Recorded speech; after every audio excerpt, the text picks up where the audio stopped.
Le puntate di Duino Book si trasferiscono sul Coglio Goriziano e sul Coglio del Brda, ovvero nella vicina Slovenia, per parlare del vino transfrontaliero tra il Coglio e il Brda, ovvero tra Gorizia, Nova Gorica 2025, dove il gruppo Armada, insieme a tutti i 15 comuni italiani più gli altri comuni della Slovenia, saranno protagonisti di una grande iniziativa che coinvolgerà nel 2025 tutto il territorio del Coglio in particolare. Vino Orisina, ovvero il gruppo Armada, con le sue bellezze e con i suoi vini, sarà al fianco di queste grandi occasioni di presentazione del territorio.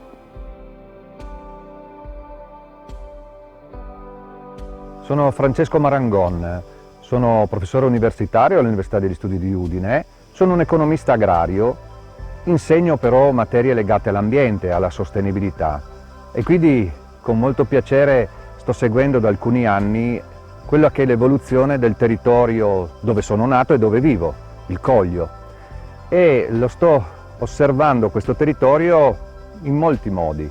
Innanzitutto proprio per la sua economia agricola, che ruota attorno alla produzione di vino di alta qualità, ma non solo. E più di recente ho avuto la fortuna, l'opportunità di diventare coordinatore del comitato scientifico che sta seguendo il progetto di inserire il Coglio, ma non solo il Coglio, e infatti il progetto si chiama Brda Coglio Quei, nella lista del patrimonio dell'UNESCO, cioè patrimonio mondiale. Una quindi iscrizione che significa riconoscere a questo territorio transfrontaliero un valore universale che noi che viviamo qui lo riconosciamo, ma che sarebbe interessante e importante venisse riconosciuto a livello internazionale. Quindi questa attenzione al settore del vino, al territorio rurale, con una logica di sostenibilità, è quello che mi caratterizza, che è il centro della mia attività di ricerca, la mia attività professionale, che mi ha anche portato a diventare ambasciatore delle città del vino, ruolo che sottolineo con molto piacere, è un onore per me esserlo, città del vino italiane, ma in particolare del Friuli Venezia Giulia.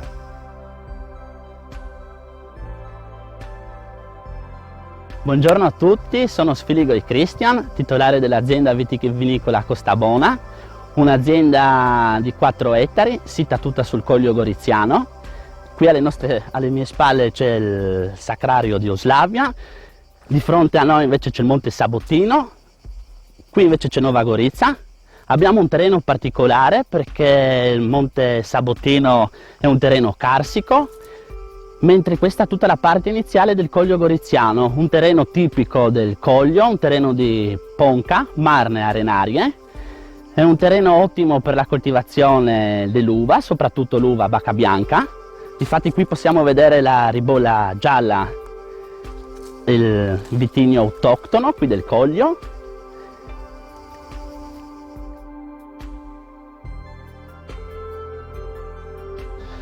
Qua siamo in appezzamento di 1 ettaro, uno dei 4 ettari di proprietà dell'azienda. L'azienda nasce ancora per un'idea imprenditoriale del nonno, insomma, che aveva acquistato i terreni ancora prima della guerra, e poi durante gli anni lui aveva piantato i suoi vigneti che durante il corso degli anni sono stati cambiati dal papà, rinnovati, e poi nel 2015 ho deciso di rilevare io l'azienda, anche se ero sempre presente nell'azienda per l'aiuto della vendemmia o per altri lavori. Questa è la nostra ribolla gialla, l'autoctona. Produciamo anche altre varietà, abbiamo la Valvasia, il Friulano, altri 3 internazionali, il Sauvignon, il Pinot Grigio, lo Chardonnay, e poi facciamo anche un uvaggio di rosso, un blend di Merlot e di Cabernet Franc. Tra un po' incomincerà la vendemmia, non a breve, insomma tra un mesetto probabilmente abbondante. Qui abbiamo un grappolo di Pinot Grigio dove si può vedere che sta incominciando l'invaiatura, dove il grappolo incomincia a prendere colore. Questo è l'unico vino bianco che però ha un grappolo a bacca nera, che se vinificato un po' con una vinificazione in rosso il vino diventerà un po' un po' ramato, insomma, mentre io lo vinifico in bianco, quindi il mio vino ha un giallo intenso, un po' grigiastro, ecco, diciamo così. Purtroppo la siccità di questo periodo sta un po' rallentando la vite. Speriamo che venga qualche pioggia senza fare qualche disastro. Qui ci troviamo un altro vigneto, questo è un vigneto di Chardonnay.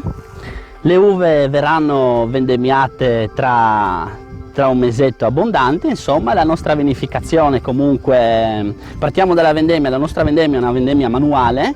Le uve vengono raccolte, vengono portate in cantina dove vengono diraspate, viene fatta una spremitura soffice ed omogenea.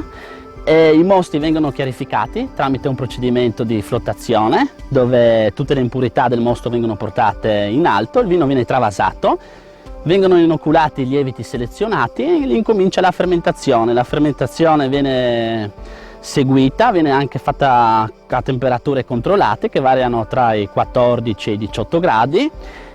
Poi il vino, una volta completata la fermentazione, rimane sui lieviti nobili, vengono fatti dei batonnage fino alla primavera, insomma, dove vengono travasati, chiarificati e di seguito imbottigliati. Questa è la nostra etichetta Costabona, in particolare qui abbiamo la ribolla gialla. Nella nostra etichetta viene rappresentata una cartina altimetrica. Qui possiamo vedere rappresentato il monte Sabotino, attorno al Sabotino corre il fiume Isonzo, qui c'è Costabona e viene anche rappresentato il torrente che corre qui sotto, il torrente La Piumiza. Il nome Costabona c'è questa S un po' stilizzata che ricorda il cognome Sfiligoi e ricorda anche un po' la costa come contornati dall'Isonzo e dal torrente Piumiza. Questo è il nostro vino, questo è un DOC Collio. Per chi avrebbe piacere di assaggiarlo, venirci a trovare, può seguirci sui nostri canali social o anche visitare il nostro sito www.costabonavini e contattarmi e venirmi a trovare e poter assaggiare il mio vino.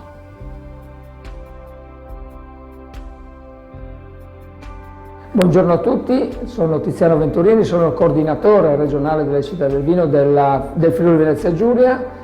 Con piacere porto il saluto del presidente nazionale Angelo Radica in questa iniziativa importante di Duino Book che ci vede protagonisti quest'anno, in particolar modo perché c'è un'occasione assolutamente importante che è quella di Duino Aurisina, città italiana del vino 2022. Naturalmente lo porto con un pizzico di orgoglio come coordinatore delle città del vino, perché è un progetto che vede Duino Aurisina come naturalmente interprete principale di questa iniziativa, ma che vede tutte le città del vino della nostra regione partecipare a questo evento importante a livello nazionale che ci vede insomma sul podio nazionale delle città del vino.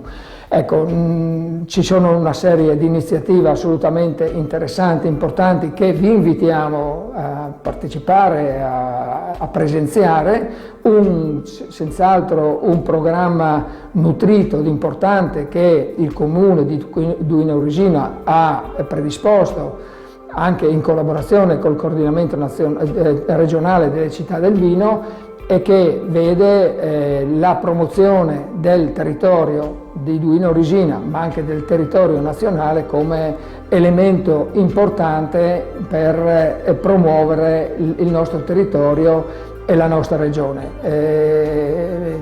Duino Book è un elemento senz'altro importante, è un progetto importante di promozione territoriale e Città del Vino non può che essere partecipe a queste iniziative. A breve avremo un'iniziativa di carattere territoriale e estiva con iniziative importanti che vanno da Calice di Stelle ad un Calice a teatro, al Festival di Gusti Vini in Musica, dove anche Duino Aurisina sarà partecipe e dove ci auguriamo che il pubblico di Duino Aurisina, ma anche dell'intera regione, possa partecipare a questo evento assolutamente importante. Chiuderemo i festeggiamenti di Duino Resina, che ha un programma molto nutrito, con la convention nazionale delle città del vino a metà novembre, a cui invitiamo naturalmente tutti quanti a partecipare, che sarà un momento importante di promozione territoriale, di promozione del comune di Duino Resina, ma anche di promozione dell'intero comprensorio del Friuli Venezia Giulia e delle città del vino del Friuli Venezia Giulia. Per parlare di questo territorio mi viene in mente una parola che è diventata molto di moda negli ultimi tempi: resilienza. L'avrete sentita nominare molto di frequente parlando del cosiddetto Programma Nazionale di Ripresa e Resilienza. Ebbene, questa è una parola che qui stiamo usando da ben prima di questo momento di utilizzo diffuso. Perché? Perché questo è un territorio che ha visto nella sua storia, lunga storia, si parla di ritrovamenti in questo territorio di insediamenti umani nell'epoca del bronzo, quindi parliamo di qualche migliaio di anni avanti Cristo, e poi in epoca romana e via di questo passo. Ebbene, ha visto passare tante genti, modificarsi le condizioni in cui le persone che vivevano e vivono qui, modificarsi le condizioni istituzionali, culturali. Perché? Perché qui c'è stato un continuo trasformarsi di presenze e di governi. L'ultima trasformazione forte, dopo anni, secoli di comunanza di questi territori, sto parlando del Coglio in Italia e del Brda in Slovenia, sotto l'Austria, si è passati ad una situazione nel secondo dopoguerra, a partire dal 1947, di un confine che ci ha diviso, le terre dal punto di vista amministrativo. All'inizio c'è stata una divisione forte. Io vengo dagli anni 60, nasco in quel periodo e ricordo benissimo com'era diverso il modo di vivere qui da noi in Italia e in quella che era la Jugoslavia. Eppure le economie, in particolare le economie rurali, hanno trovato anche in quel momento di forte divisione, che poi si è dissolto fortunatamente una trentina di anni fa, ecco, di quella forte divisione hanno trovato il modo per vivere assieme. La resilienza vuol dire questo: capacità di reagire ad uno shock. Un confine di quel genere, pensate che era un confine che poteva essere considerato un pezzo di cortina di ferro, che forse è un'espressione che normalmente ci porta ad altri contesti, penso a Berlino o ad altre realtà. Ebbene, qui passava quella che era la cortina di ferro. Allora noi siamo riusciti a trovare modi per collaborare, e l'economia agricola, la produzione di vino, di frutta, più recentemente anche di olive, è stata uno degli elementi che ci ha aiutato a stare assieme in un contesto multiculturale. Noi usiamo dire oggi 2 stati, 3 lingue, ma una storia, una cultura, uno stare assieme, tutti assieme. Perché 3 lingue? Italiano, sloveno, ma anche friulano. La legge italiana tutela qui una lingua minoritaria che è il friulano. Ecco perché noi parliamo con piacere di Brda, Coglio, Quei, usando quindi le 3 lingue per chiamare questo territorio che rivediamo unitariamente.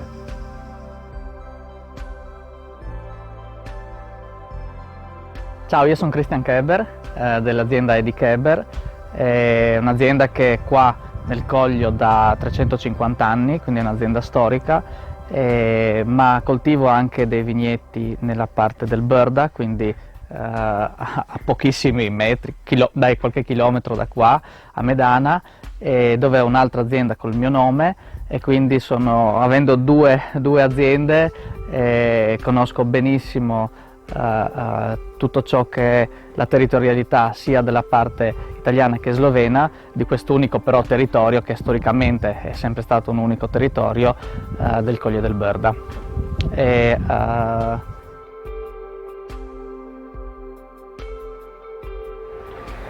Nella parte, diciamo, del Coglio italiano facciamo un vino solo, si chiama Coglio Bianco, è il vino più antico del nostro territorio, fatto con le 3 varietà autoctone, Tokai, Ribolla, Malvasia. Una volta in Coglio non esisteva altro vino, esisteva solo questo blend storico, ma come è anche vero che in tutta Europa una volta non esistevano monovarietali, che invece adesso sono molto comuni nel mercato classico. Quindi questo vino vengono raccolte le uve tutte assieme e avviene una fermentazione spontanea e una lavorazione in vasca in cemento.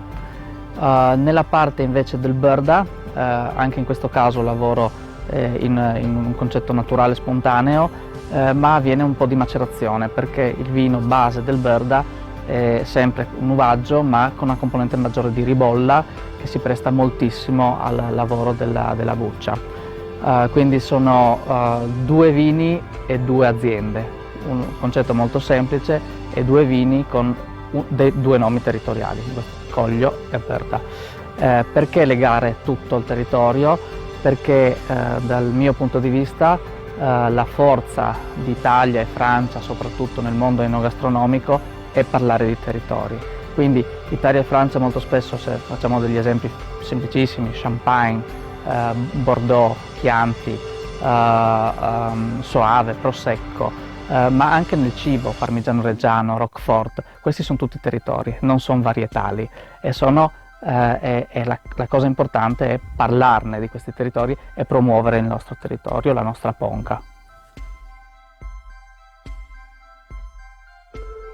In entrambe le aziende lavoro in biodinamica, quindi c'è un gran rispetto della natura, ma il concetto grande è proprio tornare a quello che facevano un po' i nonni, al modo in cui si coltivava una volta, quindi il rispetto del calpestio del suolo, l'intervento il minor possibile intervenire sulla natura, e quindi si fa trattamenti di solo rame, zolfo, ortiche, e i vari preparati 500-501, ma la cosa fondamentale è ritornare a piantare i vecchi alberi di ciliegio, i vecchi alberi da frutta nei vigneti, sfalciare il meno possibile, quindi utilizzo da un po' di anni delle pecore e dei bovini durante l'inverno, e poi fanno rotazione nei campi di erba e poi del bosco, nella pulizia del bosco durante il periodo estivo, e quindi tornare un po' all'agricoltura del nonno e prima del nonno, perché probabilmente secondo me sarà anche l'agricoltura del futuro. Questa è la terra del Collio, la Ponca, o in sloveno Opoka. In modo tecnico invece si chiama Flysch, è un insieme tra marne e arenarie, quindi 2 tipologie di roccia che assieme si tengono con l'argilla. L'argilla permette ad esempio un assorbimento grande di acqua, e difatti in Collio non abbiamo bisogno di irrigazione per questo motivo. E la caratteristica anche della Ponca è che rilascia ai vini molta salinità e molta longevità anche, quindi questa è la cosa importante, vini comunque di beva ma di gran longevità. Come vedete ci sono anche un po' di radici che entrano quasi nella parte della roccia della Ponca. Questa è la parte di cantina che ha fatto il nonno 50 anni fa, anche se quella più vecchia ne ha 300. E ancora adesso lavoriamo con queste vasche in cemento, quindi per il Collio bianco, il Collio con le uve autoctone, viene fatta la fermentazione spontanea qui dentro, e zona per zona, questa ad esempio è la zona di Zegla, e poi vengono per l'uvaggio finale fatto l'insieme dei vari territori. Queste vasche in cemento sono anche molto interessanti perché permettono un non utilizzo grande della refrigerazione durante la fermentazione e anche durante tutto l'anno, perché essendo molto spesso la vasca in cemento essendo molto spessa permette un suo equilibrio della temperatura, nonché c'è una leggera entrata di ossigeno, ovviamente non come una botte di legno, ma comunque però rispetto alla botte di legno non apporta tannini ed altre componenti. Qui siamo nell'archivio vini. Noi abbiamo bottiglie dal 57, qui vedete le prime etichette di mio nonno fino all'ultima qui adesso del mio, e in realtà negli ultimi anni siamo voluti tornare all'etichetta di una volta, con la scritta Coglio in grande, con un progetto che facciamo con degli altri ragazzi, dove sul Coglio Bianco, sul vino tradizionale della zona, l'uvaggio con Tokai, Ribolla e Malvasia, quindi solo con uve autoctone, e i vini bianchi per qualcuno sembra strano che possano invecchiare, ma i vini del Coglio hanno una durata di 20-30 anni senza problemi. Poi dipende anche moltissimo dalle annate, perché e ovviamente da ogni singola bottiglia, singolo tappo, però ci sono delle annate che riescono a durare anche più di questi anni che ho detto, quindi però bisogna anche avere il piacere di aspettare e di assaggiare vini di questo tipo.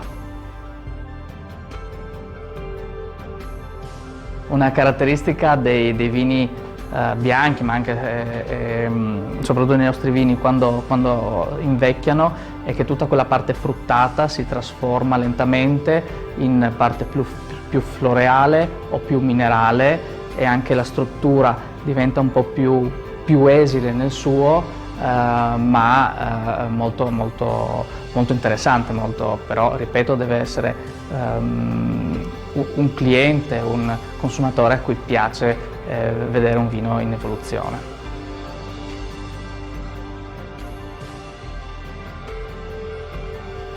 Ciao a tutti, sono Veronica Keber, la sorella di Christian. Christian si occupa della parte vitivinicola, quindi cantina e vigna, io mentre mi occupo dell'accoglienza.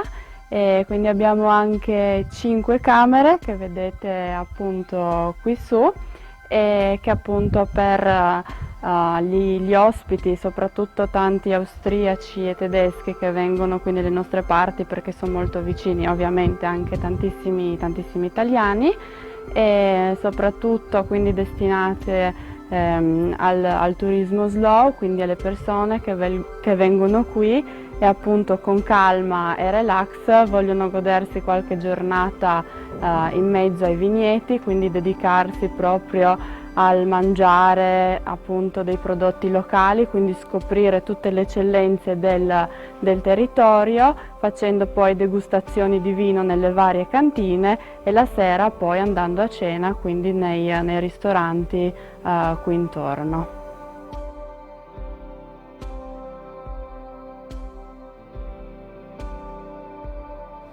C'è un'altra parola che vorrei proporre per capire il territorio Coglio Bërdaquei, ed è la parola valori. Uso il plurale. Innanzitutto i valori sono quelli economici, sono un economista, parlo ovviamente soprattutto di questi, sono quelli che hanno permesso in questo territorio negli anni di avere una qualità della vita, anche appunto dal punto di vista economico, penso alle imprese del settore agroalimentare, ma anche del settore turistico collegato alla produzione agricola, l'agriturismo, ma non solo, che ovviamente sono i valori primi che ti vengono in mente, quelli che permettono alle persone di vivere, di avere un reddito, di permettere alle generazioni di restare qui e di non dover andare via a cercare lavoro da altre parti, di avere una qualità della vita dignitosa. Ma anche grazie all'attività di ricerca che ho la fortuna di poter fare all'Università di Udine, è da anni che i valori che stiamo cercando di far emergere sono economici, ma non quelli che normalmente si traducono in moneta mediante il mercato. Ebbene, il Coglio Bërdaquei ha fra i valori che vengono riconosciuti a chi lo visita, questo territorio, quello del paesaggio. Ebbene, in più momenti siamo andati proprio a valutare economicamente il paesaggio che, grazie all'attività degli agricoltori, degli amministratori, della collettività, delle comunità che vivono qui, vengono mantenuti e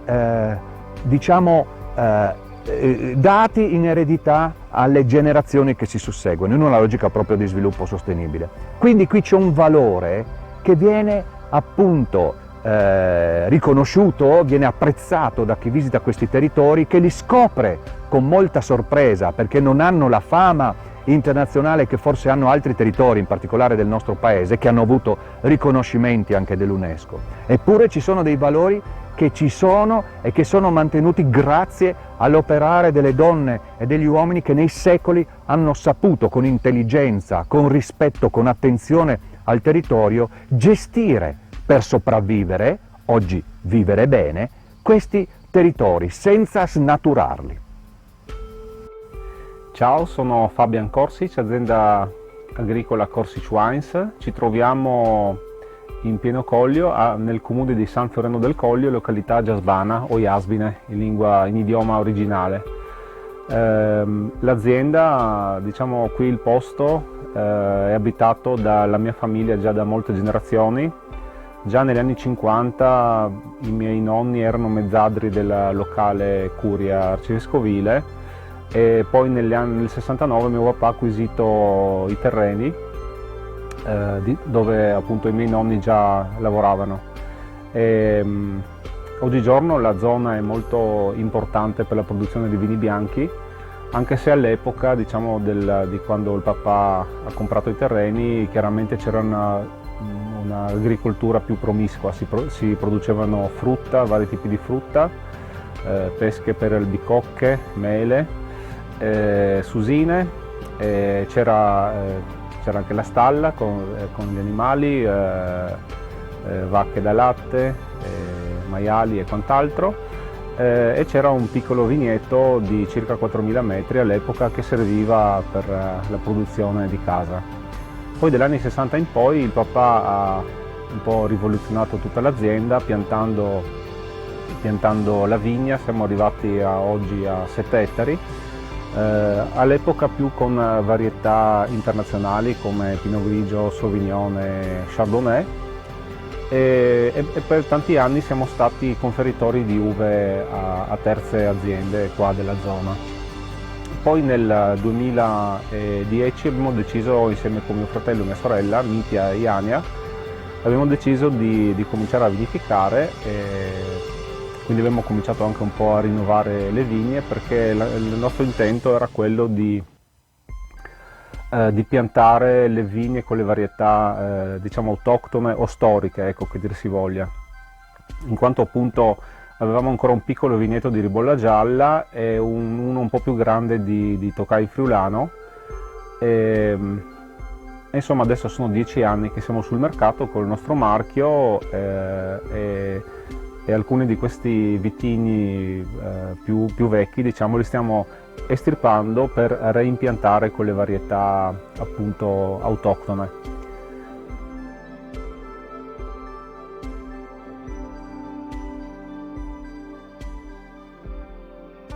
Allora, siamo arrivati qui, che è un punto dell'azienda a cui io sono diciamo legato, in quanto ho un ricordo di infanzia, di quando ero bambino. Qui dietro, alle mie spalle c'è la pietra confinaria, diciamo che quando ero dietro la quale, quando ero ancora un bambino piccolissimo, ricordo il passaggio della ronda dell'esercito jugoslavo, diciamo, dei cosiddetti graniciari, che erano normalmente 10 militari con tanto di cane al seguito, che praticamente controllavano il confine, diciamo, lungo proprio qui la linea di confine. E mi ricordo appunto questi che all'epoca mi sembravano così pericolosi, e non so come dire, dei soggetti abbastanza pericolosi. Poi invece quando sono diventato adulto ho riflettuto a lungo, e comunque erano dei ragazzini, chissà da dove, magari mandati qui, e anche loro magari vivevano un po' questo sentimento di spaesamento, no? In quanto non erano propriamente a casa loro. E questo confine, chiaramente, mi piace sempre dire che adesso, da quando la Slovenia è entrata in Europa, il confine non c'è più, ma in realtà mi piace sempre citare una frase di Bruno Pizzul che dice che dove c'è la civiltà contadina il confine è come se non fosse mai esistito, ed effettivamente noi l'abbiamo sempre vissuto così, tanto è vero che abbiamo anche ho dei parenti che vivono qui nella vicina Slovenia, e ripeto, qui da noi il confine è come se non fosse mai esistito.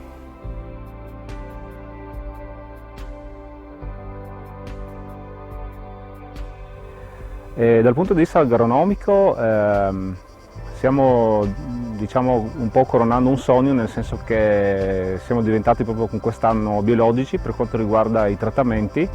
Però questa cosa è solo la conclusione di un ciclo, in quanto abbiamo cominciato già 5-6 anni fa, anzi ancora prima abbiamo cominciato abbandonando il diserbo chimico già 10 anni fa, e 6 anni fa abbiamo cominciato ad arricchire il terreno di sostanza organica col sovescio e concimazioni solamente organiche. E poi adesso appunto stiamo continuando con la semina di vari tipi di sementi, che da una parte sono molto importanti perché arricchiscono il terreno di azoto, e in più cerchiamo a lungo termine di aumentare la sostanza organica del terreno, che è quella che diciamo ci dà un sacco di aspetti positivi, quindi il terreno riesce a conservare l'acqua, l'umidità molto meglio, e riesce a nutrire meglio la vite, e quindi riusciamo in questo modo a ottenere una uva diciamo di grande qualità, che poi ci serve per la qualità del vino.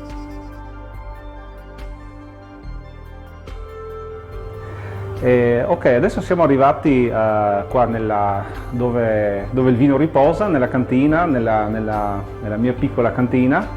Qui diciamo c'è la fermentazione nonché l'affinamento del vino. Normalmente noi produciamo vini su acciaio a temperatura controllata, quindi si cerca di conservare più che si può la fragranza e diciamo gli aromi fermentativi e varietali delle tre varietà, come dicevamo prima, della ribolla gialla, del Tokai friulano, Malvasia istriana, e poi produciamo altri due vini, un rosso, un merlot, che comunque esce dopo 2 anni dalla vendemmia, e un bianco, così io tra virgolette dico una riserva, ma in realtà non lo è un uvaggio, una cuvée di Tokai friulano, Malvasia e ribolla.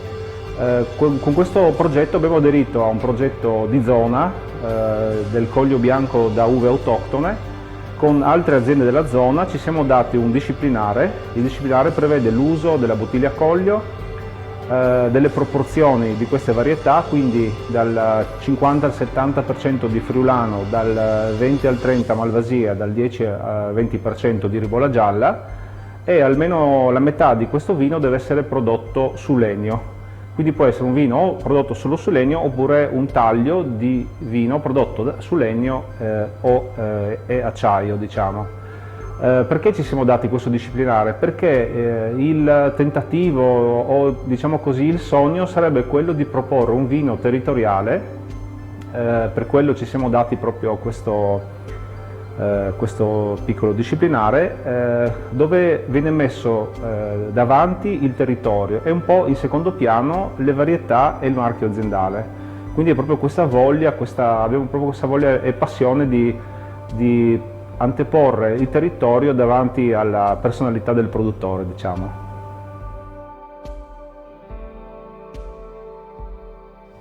Coglio Berdaquei, i terrazzamenti del Coglio Berdaquei sono il tema che congiuntamente qui in Coglio, parte italiana, e in Brda, che è il nome anche della municipalità, del comune che abbraccia il territorio di parte slovena, si è deciso di usare per lavorare sul progetto di candidatura di questo territorio transfrontaliero appunto come territorio riconosciuto come patrimonio mondiale da parte dell'UNESCO. È un percorso complesso, in particolare quando assume questo degli oltre 1100 beni e territori riconosciuti dall'UNESCO ad oggi. È raro trovarlo, un territorio transfrontaliero, cioè di 2 stati che assieme lavorano per un riconoscimento unitario. Abbiamo scelto un tema importante come fondamento di questa candidatura, sono i terrazzamenti. Qui, a proposito della capacità delle genti di rispettare il territorio pur gestendolo per garantire una sopravvivenza adeguata e un'economia importante, ebbene gli interventi sono stati di sistemazione di quelle che sono le colline per produrre innanzitutto il vino e quindi coltivare la vite, ma anche la frutta che non solo viene consumata e prodotta ancora qui, ma che anche in passato andava fuori di qui. Durante il periodo austriaco andava fino a Vienna la frutta prodotta in Brda Coglio Quei.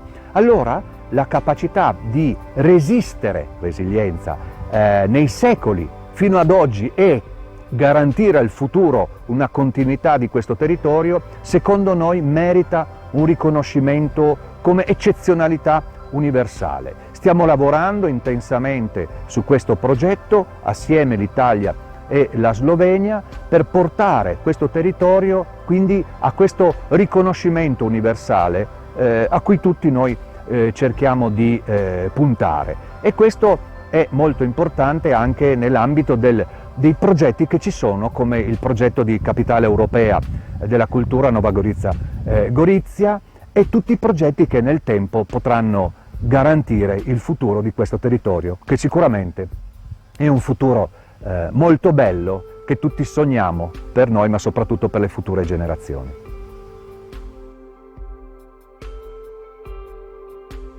Ciao, il mio nome è Blaž, lavoro in cantina Klet Brda, lavoro in marketing digitale. Noi siamo la cantina più grande in Slovenia, siamo una cantina cooperativa, abbiamo 400 soci, 400 famiglie che coltivano l'uva per noi e dopo noi produciamo il vino.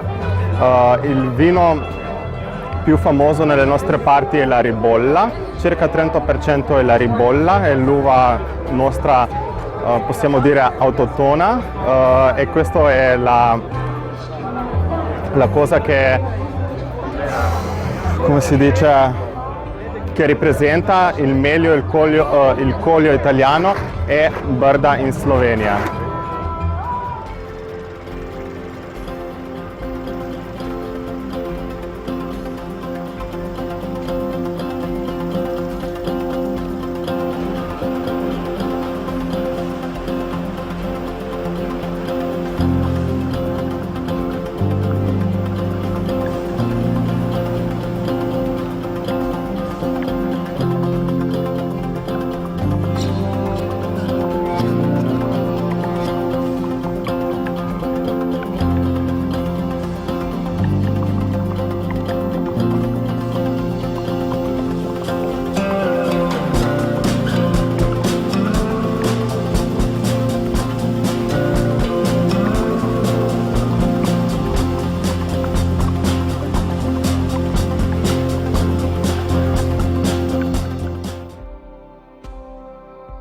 Allora, noi ogni anno produciamo fra 6 e 8 milioni di litri di vino e circa il 45% di questo vino va in export. Il nostro market più grande sono gli Stati Uniti, dove vendiamo circa 1,5 milioni di bottiglie ogni anno. I market più interessanti dell'Unione Europea sono certamente l'Italia, dove vendiamo più vini freschi, profumati, come la ribolla spumatizzata, oppure i vini Quercus, che sono i nostri vini freschi.